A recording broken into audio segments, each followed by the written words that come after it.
Buenas noches, hermanos. Un gusto de saludarles.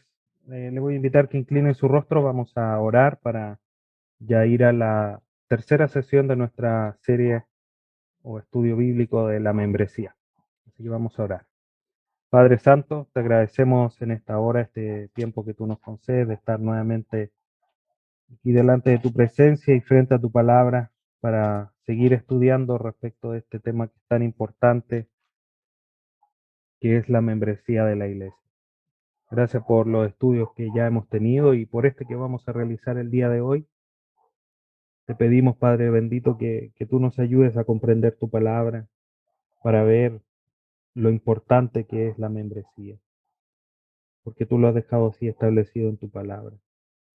Dios eterno, te agradecemos también porque nos has guardado durante esta jornada, nos has provisto todo lo necesario para vivir, para trabajar, para estudiar, y en esta hora podemos, Señor, estar aquí conectados. Gracias por estos medios también que tú nos provees para acercarnos y poder seguir siendo instruidos de manera frecuente a través de tu palabra.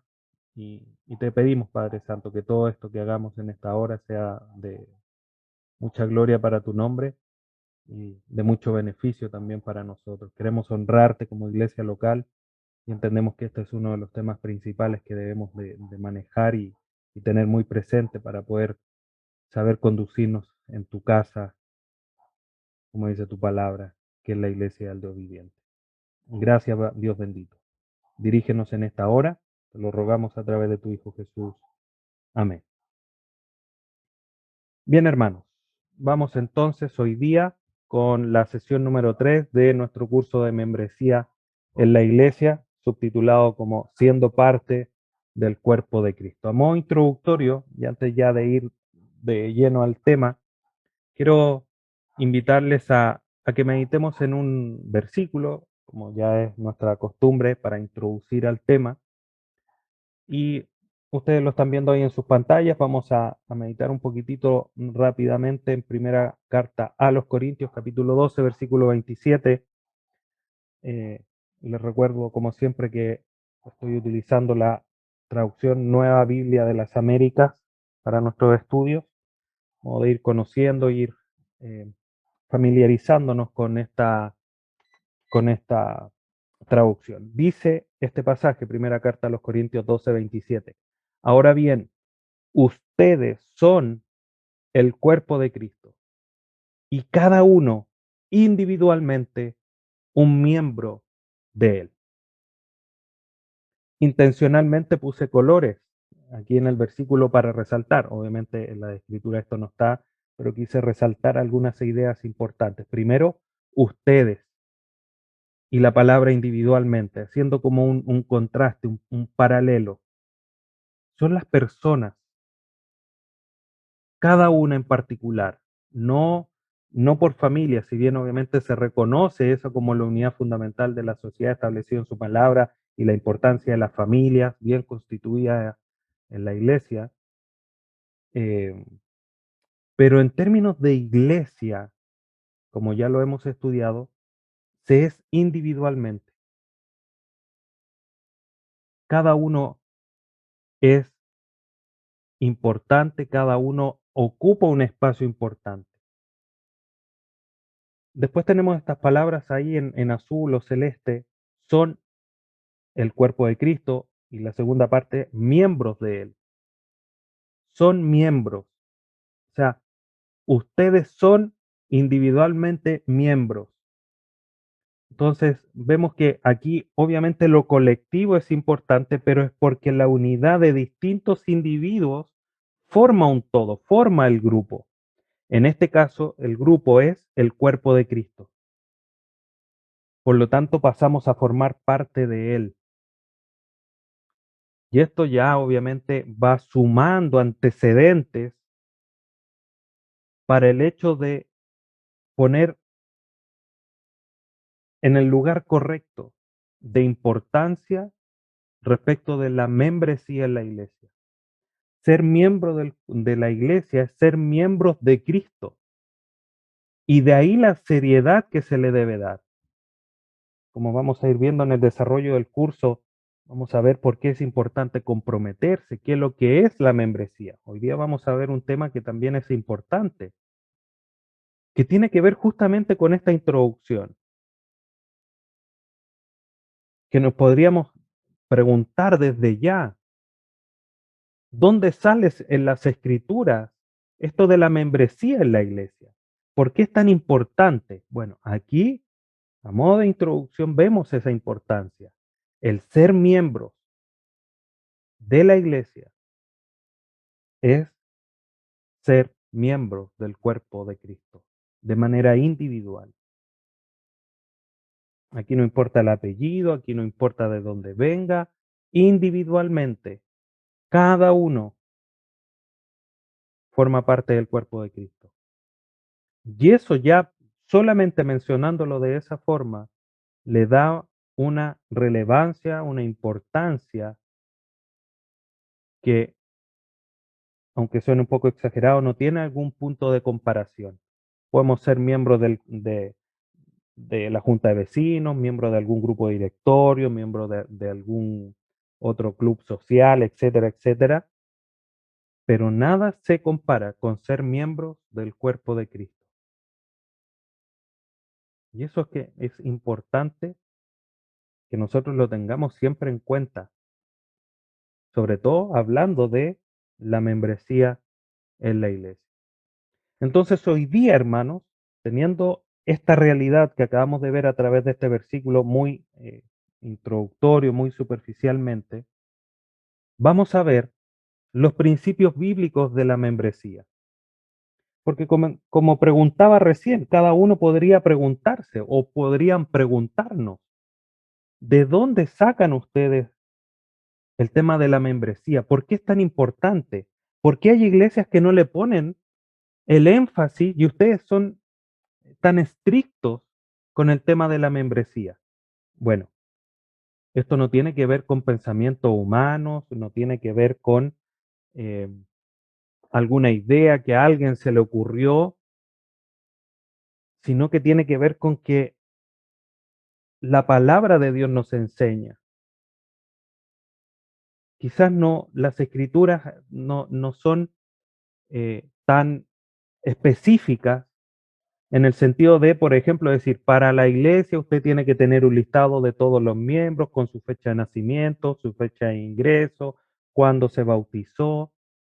Las escrituras no nos dicen de esa forma, pero las escrituras nos muestran a través de todo el Nuevo Testamento la importancia de la membresía.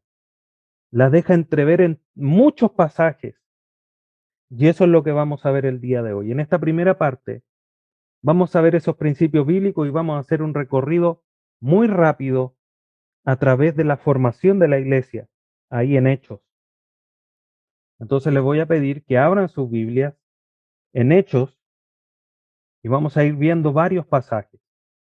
Y para iniciar este recorrido, para ir viendo cómo es que se estableció la iglesia en el tiempo de Hechos, ahí desde Pentecostés hacia adelante,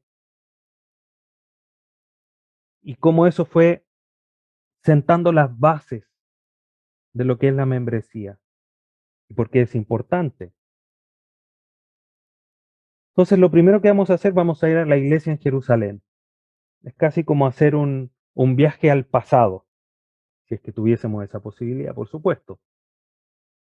Y vamos a ver qué es lo que nos dicen las escrituras. Obviamente tenemos este registro de los temas, los dichos, los principios importantes que hoy día podemos rescatar. ¿Qué nos muestra Hechos 2 respecto de la iglesia en Jerusalén? Lo primero, si nosotros vamos a Hechos 2:5, vamos a ir revisando varios versículos de manera saltada, ¿ya? Así que ahí tenga su Biblia abierta en Hechos y vamos a ir avanzando. Hechos 2:5 es un pasaje que es conocido, parte de la historia también es conocida. Dice, había judíos que moraban en Jerusalén, hombres piadosos procedentes de todas las naciones bajo el cielo. Este es un grupo o un tipo de persona que había, judíos de varias naciones que se habían reunido en Jerusalén. Versículos 9 al 11 Dice, partos, medos, elamitas, habitantes de Mesopotamia, Judea, Capadocia, del Ponto, de Asia, de Frigia, de Panfilia, de Egipto y de las regiones de Libia alrededor de Cirene, viajeros de Roma, tanto judíos como prosélitos, cretenses y árabes, los oímos hablar en nuestros propios idiomas de las maravillas de Dios. Fíjense la cantidad o la diversidad de personas que había en este lugar y se habían reunido. Algo sucedió. Obviamente estaban celebrando una de las fiestas que se celebraban ahí en Jerusalén y estaban reunidos este grupo de personas. Y en medio de este grupo de personas que estaban reunidas ocurrió un hecho inusual, algo extraño. Hechos 2:2, y de repente vino del cielo un ruido como el de una ráfaga de viento impetuoso que llenó toda la casa donde estaban sentados.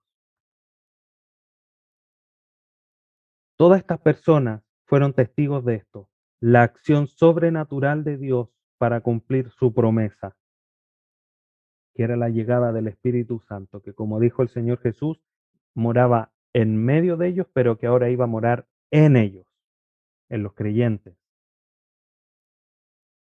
Y luego de eso, si nosotros avanzamos en el versículo 14 en adelante, Pedro desarrolla lo que se conoce como el primer sermón, digamos, ya establecida la iglesia, este hecho de Pentecostés da inicio de alguna manera a un periodo de transición, por supuesto, a través de todo el libro de Hechos, pero da el puntapié inicial para lo que es la iglesia. Y en Hechos 2:36, Pedro hace un desafío a la audiencia que lo estaba escuchando. Y dice, sepa pues con certeza toda la casa de Israel que a este Jesús, a quien ustedes crucificaron, Dios lo ha hecho Señor y Cristo. Ustedes lo crucificaron, una acusación, era un desafío que Pedro estaba haciendo a su audiencia. Y frente a este desafío, la gente responde a lo que Pedro estaba diciendo. Vamos al versículo 37 y 38. Al oír esto, esta acusación a este Jesús que ustedes crucificaron, conmovidos profundamente, dijeron a Pedro y a los demás apóstoles, estaban todos los apóstoles de Cristo, hermanos, ¿qué haremos? Entonces Pedro le dijo, mire cómo sigue desafiando, no tiene palabras como se dice, para sobarles la espalda, son palabras fuertes. Pedro le dijo, arrepiéntanse y sean bautizados cada uno de ustedes en el nombre de Jesucristo para perdón de sus pecados y reciban el don del Espíritu Santo. Frente a esta acusación o a este desafío de Pedro, la gente responde. Pero hay un resultado maravilloso, un resultado que quizás uno humanamente no podría esperar, sobre todo quizás en el tiempo que estamos hoy día. Si alguien se levantara con una acusación del calibre que Pedro hace aquí, se le tirarían encima a crucificarlo tal cual como al Señor Jesús. Pero miren lo que pasó, Hechos 2:41.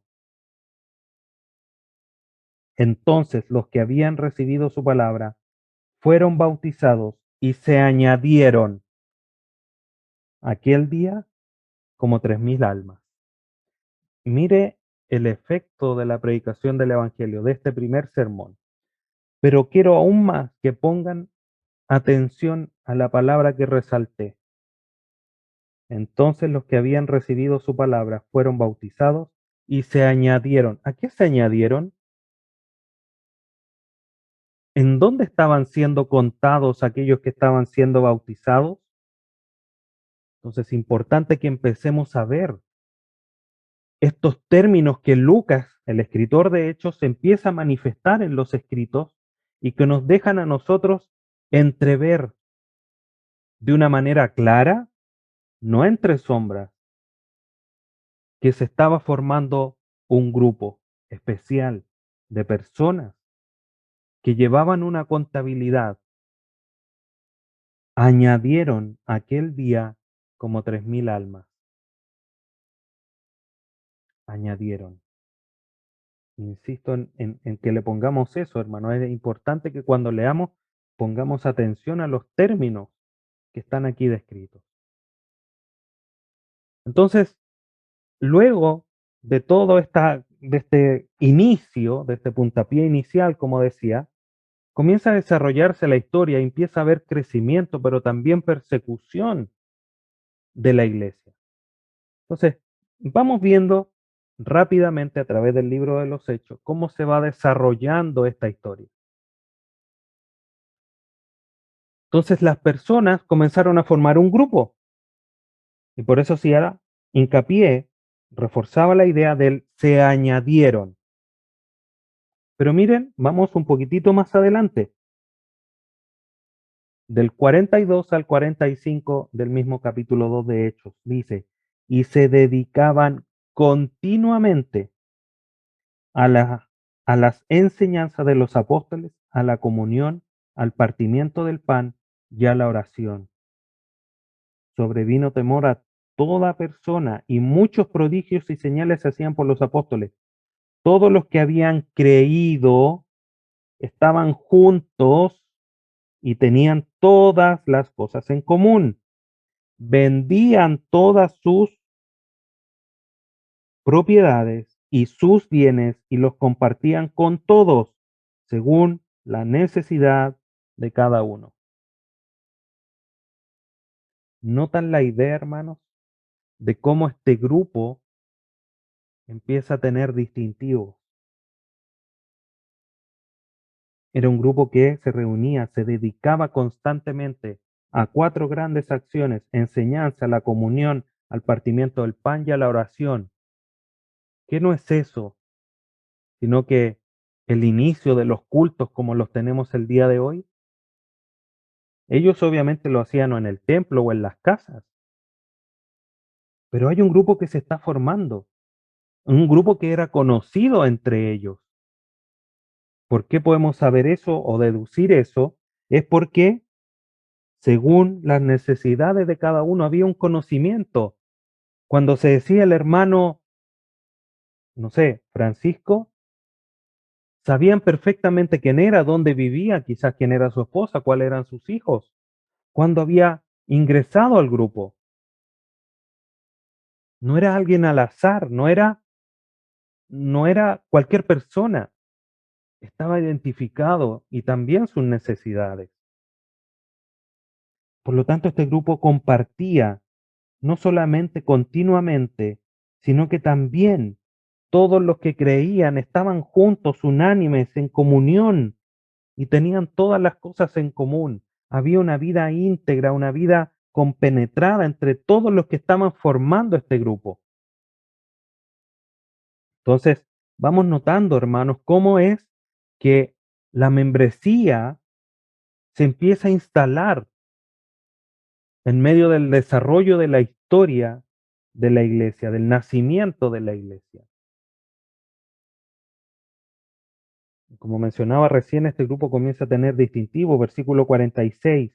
Día tras día, miren lo que dice, día tras día, continuaban unánimes en el templo y partiendo el pan en los hogares, comían juntos con alegría y sencillez de corazón. Había una vida de comunidad.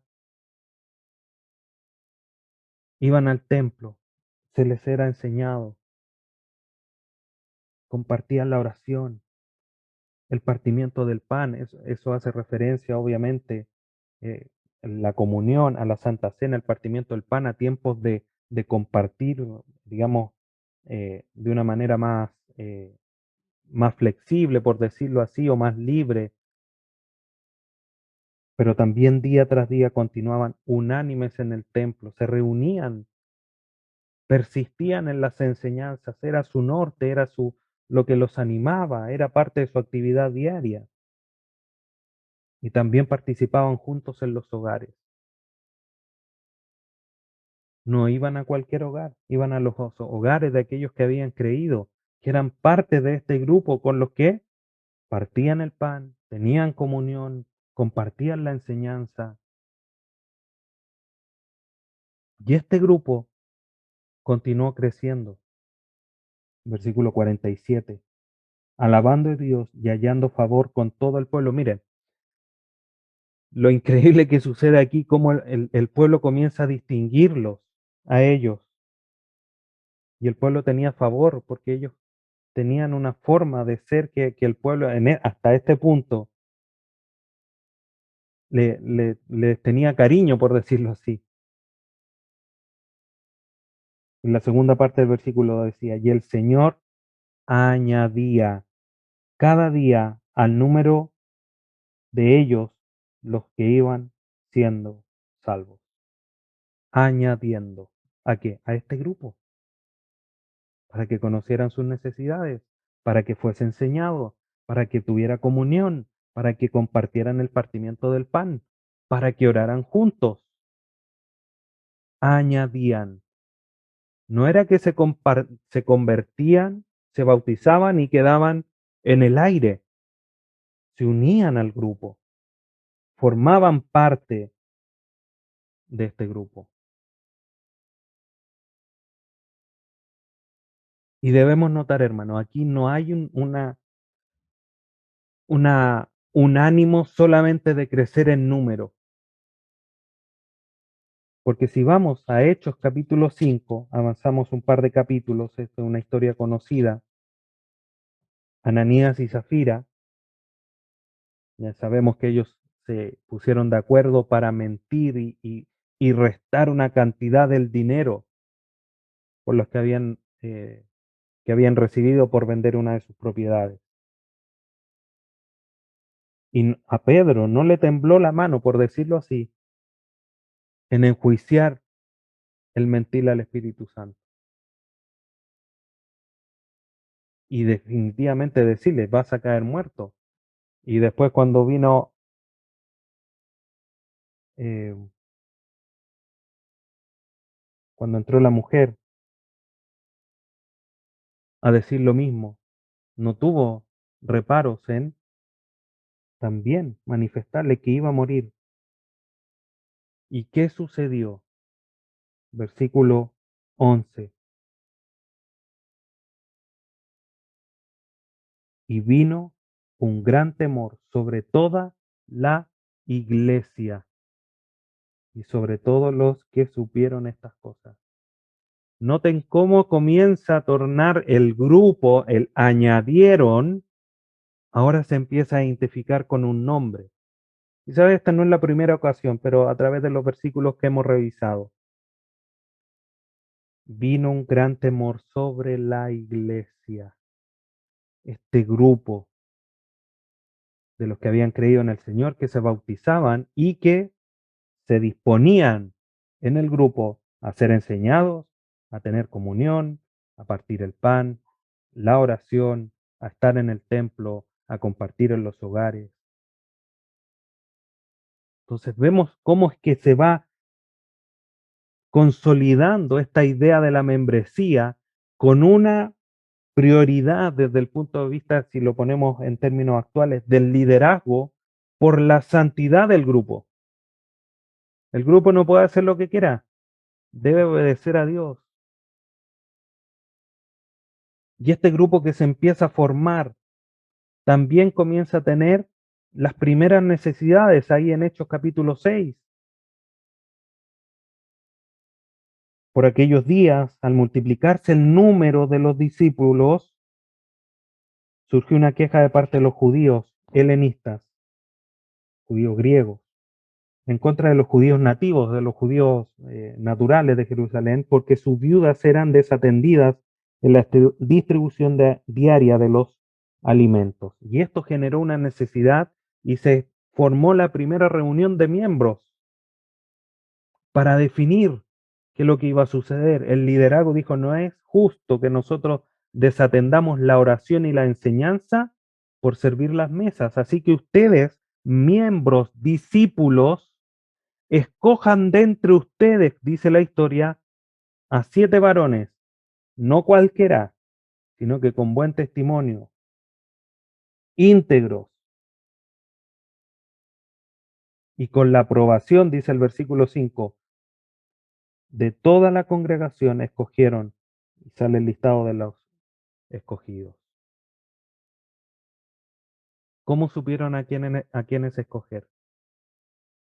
Porque los conocían, porque tenían un testimonio, porque pasaban tiempo juntos y podían distinguir el hecho de cuáles eran sus dones, cómo era su vida, que cuando ellos hablaban estaba en concordancia cómo vivían, porque había comunión, había pasar tiempo juntos, día tras día, como decía el versículo. Y así el grupo comienza a tener fundamentos fuertes, firmes, de que su norte para una de las cosas que han sido llamados es para obedecer a Dios. Si retrocedemos un poquito, Hechos capítulo 4, versículo 19, dice Pedro y Juan les contestaron, ustedes mismos juzguen si es justo delante de Dios obedecer a ustedes en vez de obedecer a Dios. Y algo similar dice en el 5:29. El liderazgo tenía clara esa postura. Los discípulos también lo tenían claro. Entonces, en medio de todo este crecimiento de añadir del temor de Dios, de las primeras necesidades y poder responder a esas necesidades de una manera correcta, formando o eligiendo a jóvenes de buen testimonio, empieza a aparecer la persecución. Si vamos a Hechos capítulo 8, versículo 3, perdón, aparece esta historia donde Saulo persigue la iglesia. Dice, pero Saulo hacía estragos en la iglesia, entrando de casa en casa. Ahí era donde se reunían y arrastrando a hombres y mujeres los echaba a la cárcel por estar enseñando, orando, compartiendo el pan, compartiendo la Santa Cena, quizás teniendo solamente momentos de una sana conversación.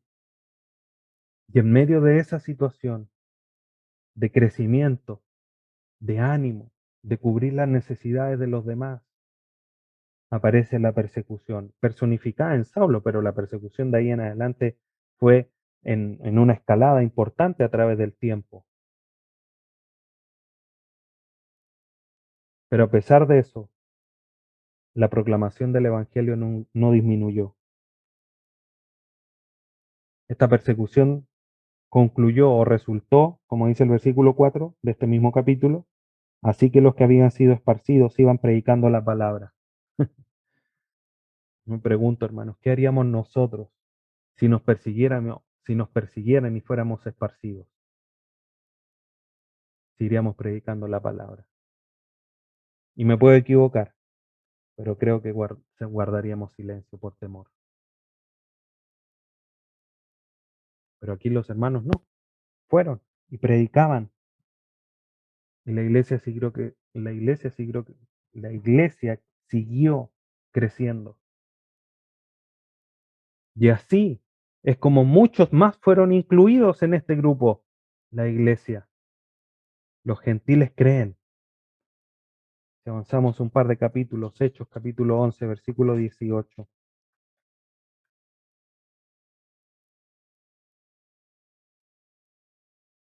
Dice, al oír esto se calmaron y glorificaron a Dios diciendo, así que también a los gentiles ha concedido Dios el arrepentimiento que conduce a la vida.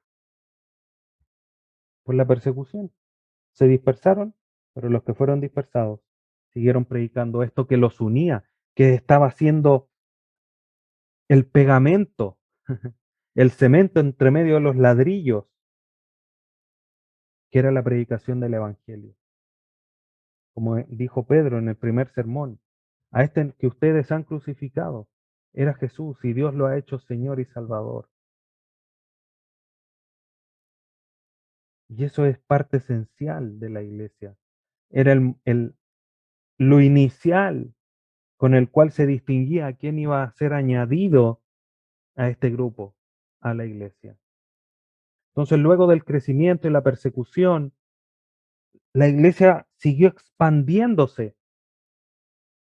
¿Y qué sucedió con la iglesia? La iglesia se extendía geográficamente. Miren lo que dice el versículo 19. Ahora bien, los que habían sido esparcidos a causa de la persecución que sobrevino después de la muerte de Esteban, llegaron hasta Fenicia, Chipre y Antioquía. O sea, ya no solamente en lo terreno, sino que cruzaron el mar. Chipre es una isla. Antioquía hacia el norte, no hablando la palabra a nadie, sino solo a los judíos. Pero había algunos de ellos, hombres de Chipre y de Cirene, de los cuales al llegar a Antioquía hablaban también a los griegos, y predicando el Evangelio del Señor Jesús, la mano del Señor estaba con ellos, y gran número que creyó se convirtió al Señor. La noticia de esto llegó a oídos de la iglesia de Jerusalén y enviaron a Bernabé a Antioquía, el cual cuando vino vio la gracia de Dios. Y comienza a relatarse la historia. La iglesia estaba creciendo. Ya no estaba en Jerusalén, se expandía a otras regiones, incluso rompiendo límites geográficos como es cruzar el mar, llegando a la isla de Chipre. Y no solamente se extiende, sino que se empieza a establecer en otras ciudades. Versículo 24, porque era un hombre bueno y lleno del Espíritu Santo y de fe, y una gran multitud fue agregada al Señor. Estamos hablando ahí en la ciudad de Antioquía. Versículo 26, y cuando lo encontró, lo trajo a Antioquía, y se reunieron con la iglesia por todo un año y enseñaban a las multitudes, y a los discípulos se les llamó cristianos por primera vez en Antioquía.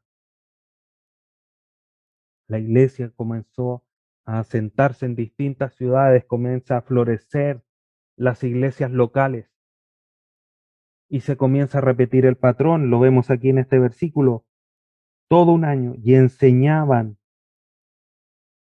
Es el creer, el ser bautizado, pero la enseñanza es lo que se anexa y lo que hace la iglesia de manera mayoritaria, formar discípulos. Y se añadían y eran formados. Eso a los que estaban permanentemente, los que eran miembros. Y luego de esto, ahí en los versículos, en los capítulos 13, 14, 15 y ahí en adelante, Pablo comienza a visitar las distintas iglesias, distintas ciudades, 3 viajes misioneros por Asia Menor, llegando a Macedonia, Atenas, fundando distintas iglesias, entre medio de ellos Éfeso, la iglesia de los tesalonicenses, 2 cartas que ya hemos estudiado, en medio de ellos la carta a Tito para que confirmara iglesias ahí en Creta, y la iglesia local se fue confirmando en cada ciudad.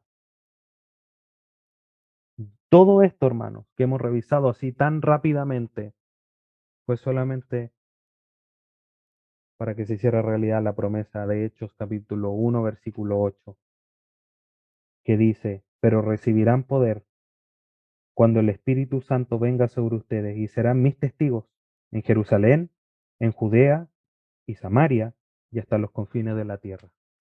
Lo que el Señor había dicho se estaba cumpliendo. La iglesia local se estaba estableciendo, no como un club más, no de manera relajada, sino que nos deja entrever, como decía, no porque manifestara van a tener una lista con los datos de las personas, dónde vive, quién es su familia, cuándo se bautizó, pero nos deja entrever el añadir, el conocer las necesidades, el, el que eran enseñados de una manera permanente, continua, que de una manera también permanente compartían el pan, la comunión, las oraciones. Eso nos habla de un grupo organizado que conocía cada uno de los miembros que estaba formando este grupo, que comenzó a ser llamado la iglesia. Y ahí en Antioquía fue la primera vez que a los cristianos se les llamó de esa manera. Entonces vemos, hermanos, como dice Jonathan Lehman, las personas pertenecen a algo que es corporativo y mayor que lo individual. Recordemos ese pasaje de hecho que leímos hace un momento. Ponían todo a disposición porque era de todos y lo repartían según las necesidades de cada uno. Entonces, hermanos, vemos aquí este principio, hemos revisado de una manera muy eh, rápida y superficial, pero no por eso menos importante y menos clara, los principios que establecen las escrituras aquí en el libro de los Hechos, como la iglesia naciente, la iglesia primitiva, el establecimiento de la iglesia y de la membresía. Entonces tenemos un cuadro claro y coherente. Y a través de las escrituras, a través de lo que ya hemos visto y un par de pasajes más, se establecen 10 principios que a través de las escrituras no podemos refutar, no podemos echar por tierra, sino que reafirman la importancia de la membresía, de lo bíblico que es hablar de la membresía. Y vamos a ver rápidamente estos 10 principios que las escrituras nos hablan y nos muestran. Primero, primer principio, la esencia misma de la existencia de la iglesia se basa en el mensaje de un Señor y Salvador. Lo vimos ahí, en Hechos 37-38, cuando Pedro predica este primer sermón, al que ustedes han crucificado, Dios lo ha hecho Señor y Salvador. Y eso es lo que se predica. Y la gente cuando cree es bautizada y pasa a formar parte de la iglesia. La iglesia empieza a formar, a añadir a estas personas en la medida que creen que Cristo es el Señor y el Salvador. Por eso es importante la lección o la sesión número 1. Veíamos estas definiciones de la iglesia y yo mencionaba en esa oportunidad que cuando uno miraba las distintas definiciones de iglesia, había algo central en cada una de ellas. Y era que el grupo de personas que formaba la iglesia creían en el Señor Jesús, lo reconocían como su Salvador. Y eso es lo que distingue finalmente a la iglesia. Porque como decía la introducción de esta sesión, el que cree individualmente forma parte del cuerpo de Cristo. Y eso es muy importante. Eso es relevante a lo sumo. Segundo principio, los cristianos están unidos generalmente a iglesias individuales, pero que también están correlacionadas, o sea, están estrechamente. Y lo vemos, un pasaje que estudiamos hace poco en nuestro desarrollo de la serie expositiva consecutiva de la carta a los tesalonicenses, cuando dicen que este amor que tienen los hermanos en Tesalónica es conocido por todas las regiones, por todas las iglesias que están en Macedonia. Y como lo mencioné en esa enseñanza, es como si acá nosotros dijésemos en toda la región central o en todo Chile incluso. Entonces, si bien son iglesias locales en distintas ciudades, pero son hermanos en la fe, por lo tanto hay una correlación, enseñan lo mismo, hay comunión.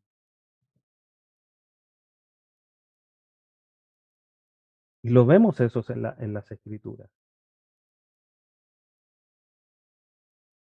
Número 3, Los cristianos se identifican colectivamente a sí mismos como iglesia. No estoy, hermano, revisando todos los pasajes que están aquí porque nos extenderíamos mucho, haciendo mención de particularmente algunos. Ustedes después pueden revisar. Recuerdo que las notas quedan publicadas después en nuestra página web. Pueden revisar todos los versículos. Pero miren lo que dice Hechos 8:3. Pero Saulo hacía estragos en la iglesia. 11:22. Solamente quiero revisar estos dos pasajes. De alguna manera leímos algunos, pero miremos la terminología que se ocupa. 11:22. La noticia de esto llegó a oídos de la iglesia. Ya los distintos grupos se empiezan a distinguir, a identificar como iglesia. Ya no es el grupo, ya no eran añadidos así de manera tan abierta, sino iglesia. La iglesia en Jerusalén. Después obviamente vemos las cartas de Pablo, donde dice a la iglesia en Éfeso, a la iglesia en Tesalónica. Pedro cuando escribe su carta universal también a los que están expatriados y han sido dispersados allá en el Ponto, Galacia, etcétera, a la iglesia. Y se empieza a usar este término para hacer alusión a los distintos grupos en las distintas ciudades. 4. Los cristianos poseen un poder especial y una identidad corporativa cuando se reúnen de manera oficial. Esto, hermanos, no quiere decir que cuando estamos separados cada uno en nuestros hogares dejemos de ser iglesia. Eso ya lo hemos dejado muy claro. Pero es realidad también que las escrituras hablan en estos pasajes que están aquí, que vamos a leer, que cuando nos reunimos, obviamente hay algo distinto, hay una identidad especial, hay algo distinto cuando el pueblo de Dios se reúne, cuando la iglesia local se reúne. Mira, primera carta a los Corintios, capítulo 5, versículo 4. Dice, en el nombre de nuestro Señor Jesús, cuando estén reunidos y yo con ustedes en espíritu, con el poder de nuestro Señor Jesús. Hay algo que sucede cuando se reúnen. Lo vemos también de cierta manera en Hechos 6, cuando se genera esta necesidad y la congregación, dice, estuvo de acuerdo con la elección de los 7 diáconos o de los 7 jóvenes que se eligieron para servir las mesas. Hay un poder en la congregación. Es el cuerpo de Cristo reunido de manera presencial. 11:18 de esta misma carta dice lo siguiente: pues en primer lugar, oigo que cuando se reúnen como iglesia hay divisiones entre ustedes y en parte lo creo. Porque cuando se reúnen hay divisiones, o sea, al reunirse algo sucede. Obviamente la iglesia en Corinto era una iglesia muy desordenada, lo vemos en sus cartas, tenía cosas muy positivas también, pero también hay cosas que nos enseñan mucho a cómo comportarnos, pero algo sucede cuando se congregan. Y nosotros cuando iglesia, y creo que hermanos, que la pandemia que nos restringió mucho en cuanto a hacer cultos presenciales, nos enseñó eso, porque cuando nos encontramos de manera presencial, algo sucede. No es lo mismo que estar conectado por este medio, que agradecemos porque nos permiten durante la semana no tener que trasladarnos grandes distancias y nos hace posible estar presentes. Pero cuando nos reunimos presencialmente, la cosa es distinta. Eso es lo que quiero decir con este principio. Sigamos avanzando. Número 5. El primer paso de la vida cristiana es siempre el bautismo. Los que creyeron ahí con el sermón de Hechos 12 de Pedro fueron bautizados. Y después en todos los versículos posteriores, la misma idea. Bautícense y recibirán el don del Espíritu Santo. Son bautizados. Y ese es el inicio. El mandato del Señor Jesucristo a sus apóstoles fue: vayan a todas las naciones, hagan discípulos y bautícenlos en el nombre del Padre, el Hijo y el Espíritu Santo, enseñándoles que guarden todas las cosas que os he mandado. Y he aquí, yo estoy con ustedes hasta el fin de los siglos. Está implícito el mandato del bautismo para manifestar quiénes son parte del grupo. Es el testimonio público de lo que se dice creer de manera interna. Quien no se bautiza no podría ser parte de la iglesia. Es algo que vemos en las escrituras. Puede sonar muy duro, pero es lo que las escrituras manifiestan a través del mandato incluso de nuestro Señor Jesús. 6. A los cristianos se les manda separarse del mundo y no asociarse oficialmente con él. Ese separarse del mundo quiere decir a no vivir una vida de pecado, una vida de contaminación. No podemos salir de este mundo, pero no podemos asociarnos con los incrédulos, porque más tarde que temprano nos harán caer en pecado. Y ahí en primera carta a los Corintios, la segunda carta, en estos pasajes que son conocidos, no os unáis en yugo desigual, porque ¿qué comunión tiene la luz con las tinieblas? Generalmente se ocupa eso para el matrimonio, pero eso es mucho más extenso que el matrimonio, incluso para los negocios. No os unáis. Eso no quiere decir que mi jefe pueda ser alguien que no sea creyente. El punto es asociarse de tal manera que me influya tanto que me obligue a pecar. Por ejemplo, un negocio y empezar a hacer algunas cosas extrañas para poder mejorar las ganancias, ¿no? Porque, por ejemplo, si yo soy contratado y me empiezan a obligar a hacer cosas contrarias a las escrituras, yo no puedo renunciar, tengo cierto grado de libertad de moverme. En una sociedad, por ejemplo, es mucho más difícil. Esa es la idea. No podemos encerrarnos en una burbuja, porque si no, ¿quién les va a predicar a aquellos que no conocen al Señor Jesús?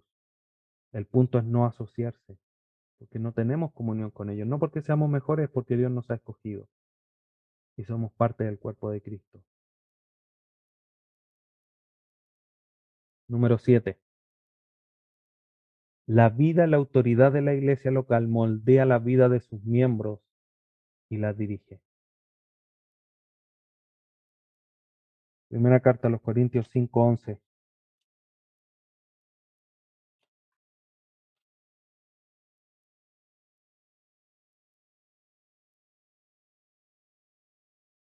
Y sino que en efecto les escribí que no anduvieran en compañía de ninguno que llamándose hermano es una persona inmoral o avara o idólatra o difamador o borracho o estafador. Con esa persona ni siquiera comáis. Hay una distinción. La iglesia, hermanos, tiene que moldear nuestra vida. La iglesia local tiene que guiar y dirigir nuestra vida. Por eso la importancia que se ha mencionado. Si hay culto el domingo, ¿por qué hago planes para un domingo? Si sé que hay un culto, mi vida tiene que girar en torno a la iglesia y no la iglesia en torno a mí. Siempre lo primero es la iglesia, porque eso depende de tu vida espiritual, hermano. Eso no quiere decir que puedas salir de vacaciones. Eso no quiere decir que por alguna cosa en particular no puedas faltar. El punto es que hay muchos que dicen, bueno, si el mes tiene 4 domingos, que falte un culto al mes, no. O voy 2 y falto 2, no. Eso como un propósito personal, obviamente hay situaciones donde por temas de trabajo no se puede, porque hay turnos, etcétera, y eso es comprensible. Pero en la medida que yo tengo libre el domingo, mi primera actividad es estar con mis hermanos. Y me esfuerzo para que eso suceda. Sucede muchas veces, hermanos, que se ven creyentes. Todos creo que hemos pasado por otras iglesias, que frente a la más mínima situación dejan de ir a la iglesia. Pero no faltan nunca a su trabajo, aunque les duele la cabeza, pero para la iglesia, aunque les duele la cabeza y dicen, no, no voy a ir. ¿Por qué tomamos tan, o por qué se toma, para hablar en términos más generales, por qué se tomará tan a la ligera la iglesia? Eso es lo que quiero que entendamos nosotros, para que tengamos raíces firmes de la importancia de la iglesia. No porque yo lo quiera, no porque como pastor yo se lo esté obligando, se los quiero aquí y se lo estoy mostrando en las escrituras, hermanos.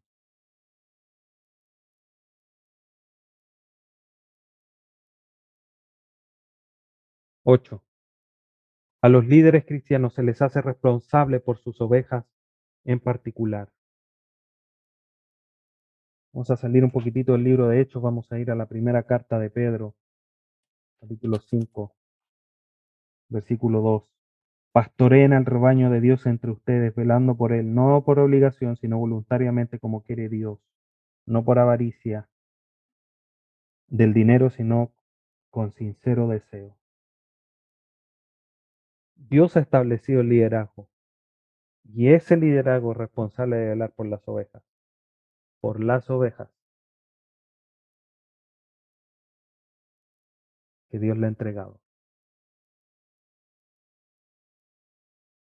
por los que han sido añadidos y han sido salvos y son añadidos a la iglesia. 9. Los cristianos son responsables de someterse a sus líderes en particular. Hebreos capítulo 13, versículo 17.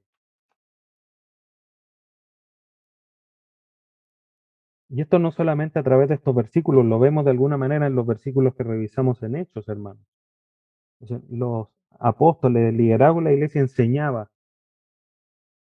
daba la Santa Cena, y los hermanos estaban ahí, se sometían a lo que ellos decían, a sus enseñanzas. Pero el escritor de Hebreos dice aquí, obedezcan a sus pastores y sujétense a ellos porque ellos velan por sus almas como quienes han de dar cuenta. Permítales que lo hagan con alegría y no quejándose porque eso no sería provechoso para ustedes. Establecido en las escrituras. Y el último principio tiene que ver con la vida de santidad. Los cristianos expulsan de la comunión a los falsos creyentes, como lo leí en primera carta a los Corintios 5:11. A los que se dicen hermanos y son borrachos, idólatras, etcétera, no te juntes con ellos. En Tito 3:10, aquellos que andan sembrando divisiones, deséchalos.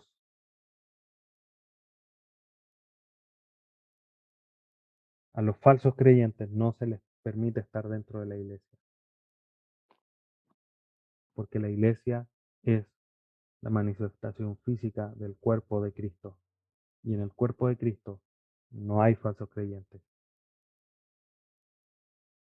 Entonces, hermanos, estos principios nos muestran lo relevante que es la membresía. De que cuando hablamos de membresía, no es una idea humana,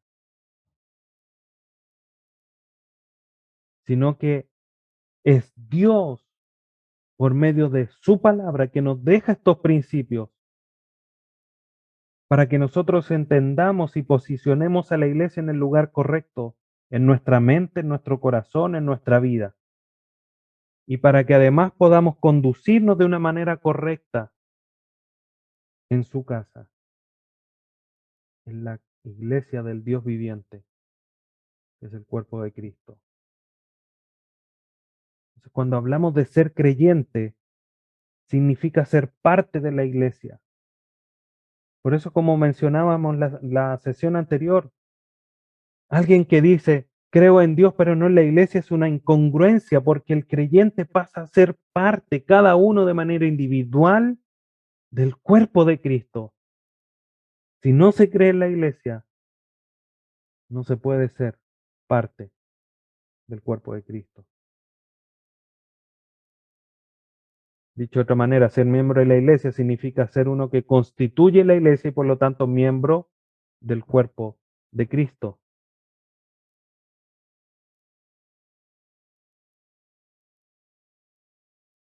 Además de todo esto, hermanos, la iglesia sabe quiénes son sus miembros. Por eso es importante que ponerle el énfasis necesario a la membresía en la iglesia. Saber quiénes son, dónde viven, cuáles son sus necesidades, cuáles son sus preocupaciones. Todo eso obviamente es parte del liderazgo, de la labor pastoral, que a mí ahora en particular me toca y después los que me acompañen en esta labor. Entonces, hermanos,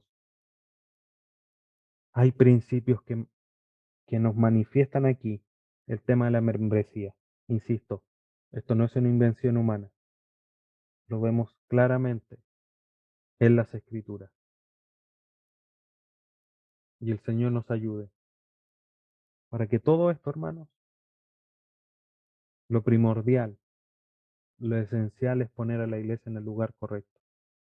Y segundo, muy pegadito a ese objetivo principal, es que comprendamos lo importante que es ser miembro de la iglesia. Vamos a ver lo que significa, qué es lo que se solicita o qué es lo que se espera o lo que eh, debería ser un miembro de la iglesia. Pero eso serán temas de otras sesiones más adelante. Lo importante es que veamos, hermanos, que esto está establecido en las Escrituras y no es una idea que se haya implantado de manera humana. Bien, hermanos, vamos a orar para concluir la sesión del día de hoy. Te invito a que inclines tu rostro. Padre Santo, te agradecemos en esta hora por este tiempo que nos das. Gracias porque a través de tu palabra vemos cómo es que está establecida de una manera clara, Dios amado. La membresía en la iglesia, el formar parte del grupo, el conocerse, el tener responsabilidades, el ser instruido, el tener comunión. Gracias por lo que tu palabra nos enseña. Ayúdanos, Señor, a comprenderlo para que en nuestra vida haya raíces profundas, sólidas, una convicción potente, primero de la importancia de la iglesia y segundo, de la importancia de ser miembro de ella y de comprometerme con el cuerpo de mi Salvador Jesús. Gracias, Dios amado, por tu palabra y por lo que nos ha enseñado el día de hoy. Te agradecemos, Dios amado, por todo. Ayúdanos a seguir transformando nuestra vida a través de esta enseñanza. Te agradecemos, Padre bendito, por esto, a través de tu Hijo Jesús, nuestro Salvador. Amén.